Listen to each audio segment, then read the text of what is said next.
Buddha said, "Whoever has done harmful actions but later covers them up with good is like the moon which, freed from the clouds, lights up the world." To begin with, guilt is an emotion, a momentary emotion. It's the indicator that you have done something which you do not want to repeat. The emotion of guilt, in a momentary sense, is meant to tell you that you do not wish to repeat something, and that something you did or said is out of line with your higher self. We call this indicator of your internal knowing conscience. Conscience can bring your attention to ways in which you are out of line with your integrity, fighting against your higher self. It can make you aware that you are doing something that is hurtful to yourself or others, or something that is not honoring yourself or the universe at large. Conscience, which is a function of the higher self, is absent of regret. It sees every single thing which happens as an integral part of expansion. And yes, even things like the Holocaust. Let's pretend you're in a building. Guilt is like the tear gas which has been released, filling up the building. Regret is how you know that anger and self-blame has entered the building and is preventing you from leaving the building. It's keeping you imprisoned in that tear gas. It's keeping you inside the suffering of that original thing, the tear gas, which was meant to make you go away in the opposite direction of the tear gas. Regret introduces guilt for the things that have happened in the past, which you've already acknowledged are not things that you want to repeat, which is the very purpose of conscience. Once you have acknowledged this, the emotion of guilt serves absolutely no purpose whatsoever. Its only purpose is to help you discern what you would prefer, to discern that what you have done is not in line with what you want to do. Once that step occurs, there is no value in it universally whatsoever. It does not keep you moving in the direction of positive change. It keeps you trapped in guilt. We have an issue in the English language. Quite often, we have a minimal amount of words to convey what we're describing. That's why when we usually use the word guilt, we're not actually referring to the momentary emotion of guilt. So when I am going to talk about guilt throughout this video, I'm not referring to the momentary emotion, which is a function of conscience. I'm not referring to guilt as it stands as this moment, this emotion is indicating that something that I've done or said is out of line with my higher self. When I refer to guilt throughout this video, I'm referring to the self-regulation system of blame and of self-punishment or self-abuse that keeps you locked in this emotion that we call guilt. So it's the regulation of self-blame and self-punishment that I'm going to be calling guilt throughout this video. Step 1 to letting go of guilt is realization. Understand what guilt is. Understand how it begins. Understand what it does.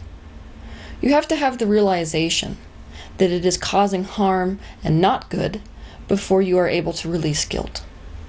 You have to realize that guilt is not serving your highest good. It is self-abuse. Realize that guilt and shame are negative emotions that are fueled by negative thoughts, and they do not help you go in the direction of where you want to go. Step 2. Decide you are ready, wanting, and willing to let go of guilt. As much as guilt may be the one shred of evidence causing you to feel your own goodness, you have to be willing to let go of it because it's doing more harm than it is good. I say this all the time, but we have to be ready and willing to let go of something before we're actually going to let go of it. So that decision is paramount to letting go of guilt. Step 3 is replace the belief that you deserve punishment and you deserve to suffer and that you don't deserve happiness and you don't deserve love with the belief that you deserve to be loved and to be happy. To do this, you can look back at the video which I've made about how to change a belief. Start working on those beliefs. The subject of deserving is really a video in and of itself, and so be on the lookout for that because I'm going to do a video on deserving in the future. Step 4. Take responsibility only for what is your responsibility in a situation. Taking responsibility is not shame, it is understanding. It is not owning up to the blame for what happened. It's owning up to the responsibility to change in the future. In other words, it's owning up to the responsibility of saying or doing or thinking something differently in the future and thus changing future events. 5. Take off the rosy-colored sunglasses when you are looking for ways that the past could have been different. Guilt is fueled by looking back on a situation and seeing options that either weren't there or which we had no access to at the time. It's easy to look back on a situation which occurred in the past with the benefit of our current knowledge. I'm going to use an example of someone who I've counseled in the past with guilt to demonstrate what I mean by using rosy-colored glasses to look back at the past. There is a woman I counseled whose husband was an alcoholic. When she puts on her rosy-colored retrospective glasses, she thinks, if only I'd gotten him into treatment, the marriage could have been saved and everything would have been rosy. So she comes to the conclusion that she had obviously been too weak or stupid to get her husband the treatment he needed, and like a bad, bad wife, she is responsible for ending the marriage. And, of course, is responsible for depriving her children of a father.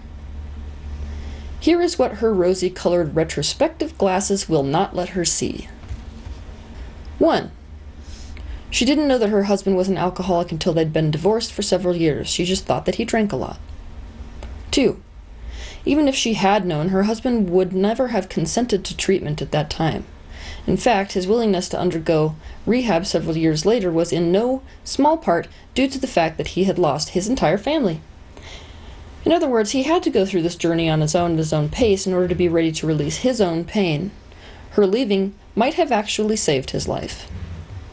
Looking back, she sees the option of reconciliation. The fact that she had tried again and again to make the marriage work before finally, and only after having exhausted every other option she could think of, decided to leave. That has gotten blocked out by the rosy-colored hindsight glasses. But the truth is that the option of making it work was no longer on the table at the time that she got divorced. When she got her divorce, the idea of therapy was not public. It was something you did only if you were insane or at least completely unable to function in normal society. It was not something which was considered normal for people to do. So, the idea of therapy hadn't even occurred to her at the time. The truth is that the option of therapy, as it stands today, simply didn't exist back then.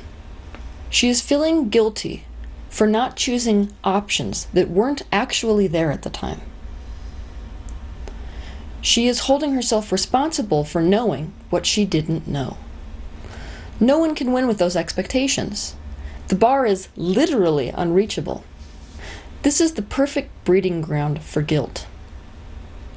Look back at what you're using your rosy-colored sunglasses to see, and start refuting the evidence you've come up with. In other words, look for ways to refute the if-onlys. Apologize to anyone that you feel like you've hurt in the past, especially if this person is yourself. If you offer a sincere apology, that can bring you a long way towards releasing the resistance you have towards your actions and words in the past. It's really hard to let go of guilt when someone else is hurting. So offer a sincere apology where you make it understood what you would have done different had you known what you know now. If the person or animal or thing is not around to apologize to, or if you simply don't feel like you're ready to address them, then you can take a piece of paper out and write down a letter to them expressing your apologies. And then you can go outside somewhere that's safe and you can burn this message.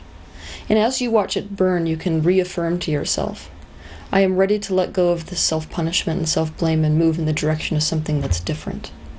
And state what it is you're ready to move in the direction of. State your new intention. Now that I've lost track of the bullet points that we're on, we're back to number 7. So hopefully you can fill in the blanks as to what the previous steps were. I'm sorry I didn't mention the numbers. But step 7 is, make a new plan for how you will do things in your life now and in the future. If you don't have a new plan for how you will behave differently the next time, it's really hard to change your behavior. You might keep making the same mistake over and over again. This is making a subconscious process conscious. Guilt exists to tell you what you would prefer to do or say. And so to make this conscious, you want to really look for what it is that the guilt is telling you that you should do or say. The point of letting go of guilt is not to accumulate more guilt. It's to allow yourself to start fresh with a new perspective. 8. Recognize the value in mistakes. Unless you knew what you don't want, you would not know what you want. Unless you knew what didn't work, you would not know what does work. And so mistakes are incredibly valuable to this universe. The universe would not have a world free of mistakes, because mistakes are integral to the expansion not only of you, but of this universe. When mistakes turn into suffering is when we make mistakes part of blame and self-punishment.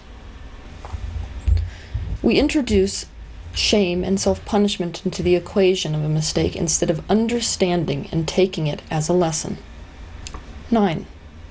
Discover all of the assumptions and judgments that you're making based on the situation which is causing you to feel guilt.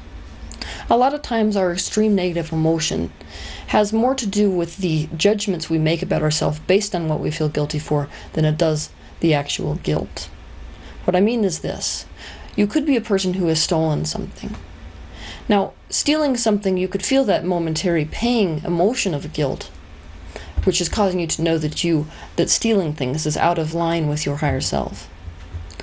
But what causes you to really suffer as a result of that action is the fact that you're thinking a thought like this.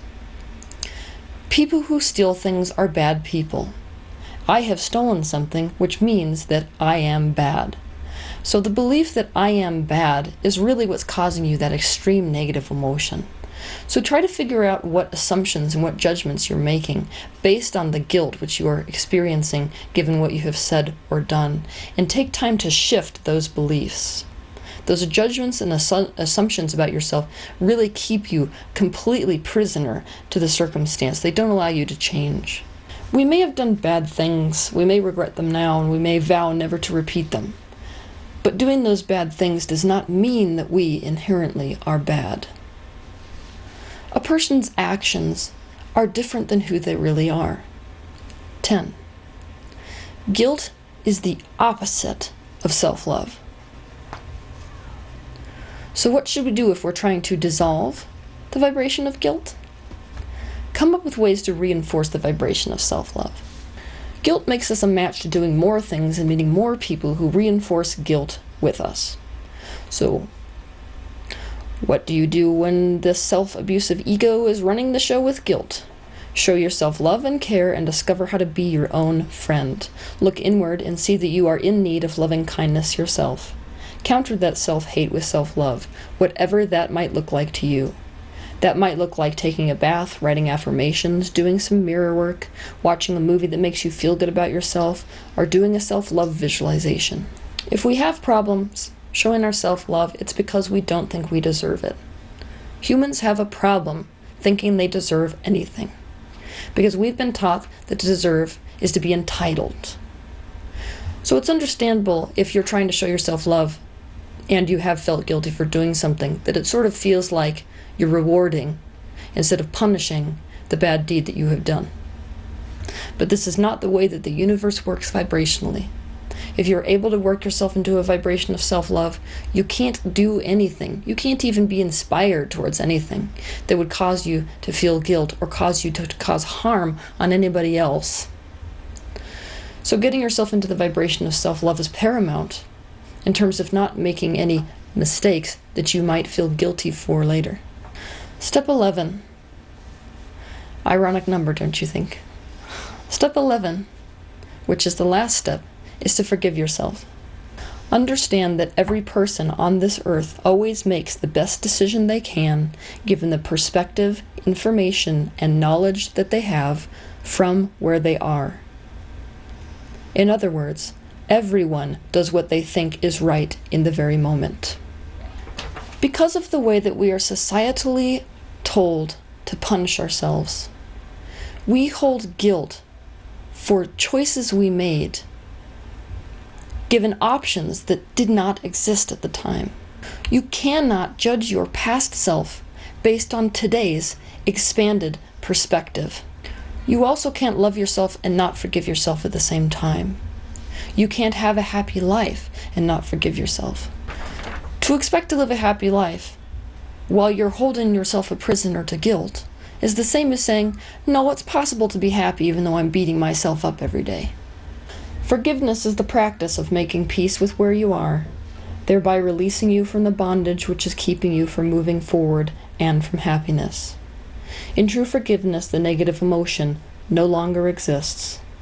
Forgiveness is letting go of what is holding you back once you are aware of it, so you can turn in the direction of what you would prefer, as well as discontinue carrying the past into the present. Every single piece of release and bliss is found in the alteration of the point of view you are holding about a subject. I'm here to tell you today that if you are able to alter your point of view that you are beating yourself up with, there will no longer be something which is beating you up. When you're able to shift your perspective relative to what you're beating yourself up with, there will not be the emotion of guilt present within your reality anymore. So ultimately, the moral of this story is, to release and let go of guilt, you have to shift your perspective relative to past events. Have a good week.